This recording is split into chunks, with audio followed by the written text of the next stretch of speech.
As you continue your chess journey, the starting position in front of us is going to be very familiar to you. But how often do you think about the board without any pieces? When you take a look at a blank chessboard, what comes to mind for you? Do you consider it a canvas with unlimited potential, the beauty just waiting to be discovered? Or perhaps you see 64 squares, 32 light and 32 dark. It's very important to become familiar with the chessboard. Specifically, the chessboard looks flat, and all the squares appear the same, but not all squares are created equally. Consider the center squares E4, D4, D5, and E5. These squares are the chess mountain, the highest point on the chessboard.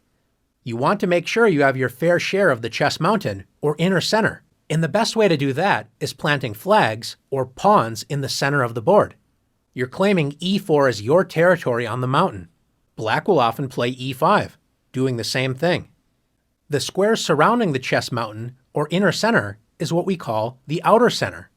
You can consider the outer center as the chess hill, not as high as the chess mountain, but still elevated above all the other squares. When we think about developing our pieces, think about the chess mountain and hill, or inner center and outer center. We want to develop our forces to help control these critical squares. Now that we have a general idea of where we want to place our pieces, let's return White's pieces to the starting squares. Let's pretend for a moment that we can only move 2 pawns and the rest of our pieces only once. Where would you develop your forces? Thinking about the chess mountain, or inner center, we don't have to hesitate to play E4 and D4. Knights love to jump into the outer center and help control the key central squares with knight F3 and knight C3.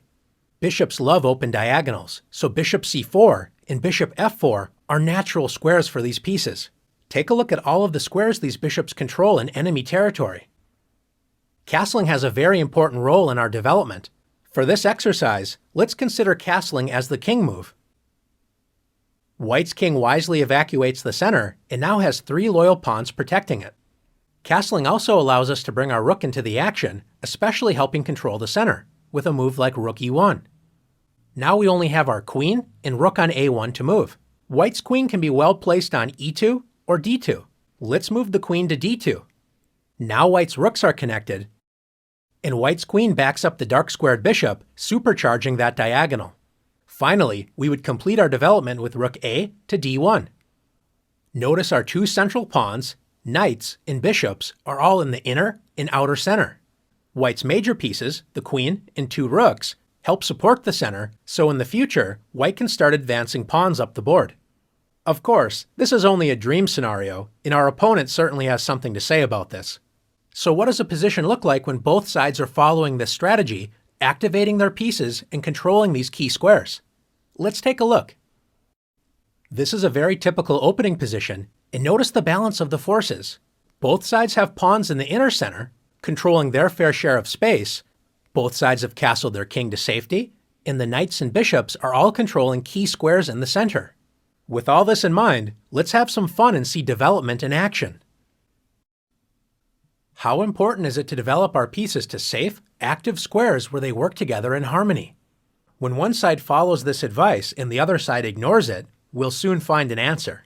After E4, E5, knight F3, White combines development with attack. Black's most popular and flexible move is knight C6, developing a piece toward the center and protecting the E5 pawn. Instead, Black plays D6. Is this a good move for Black? It depends on which bishop you ask.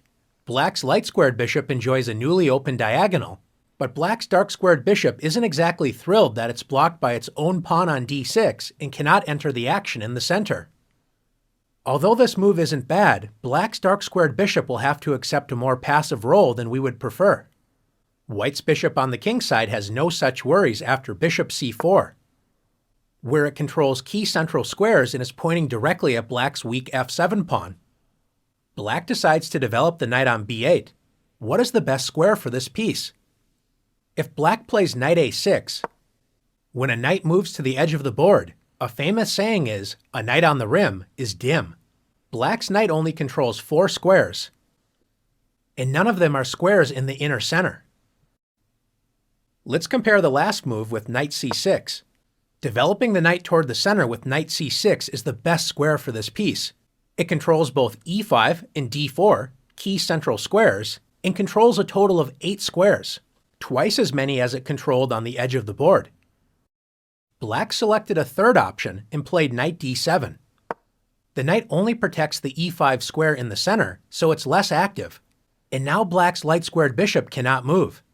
White continues to demonstrate positive development with knight c3. And once again, Black makes a passive knight move with knight e7. Instead of working together, Black's pieces are standing in each other's way. Notice that both of Black's bishops cannot move, which means the knights would have to move again in order to free the natural diagonals for the bishops, wasting more time. Time is not on Black's side, and White punishes Black's poor development immediately with knight g5. Notice how White's pieces are working together. The knight on g5 joins the light-squared bishop in attacking the weak f7 pawn. White's knight on c3 and pawn on e4 join the light-squared bishop in protecting the key d5 square, which means if Black plays the best move in a bad position, d5, White can simply capture the pawn and win material.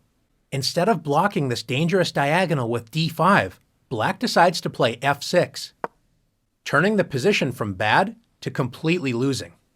What would you play as White? You may notice that the queen on d8 is trapped, so you could actually win this piece with knight e6 or knight f7. But is there an even stronger move to play?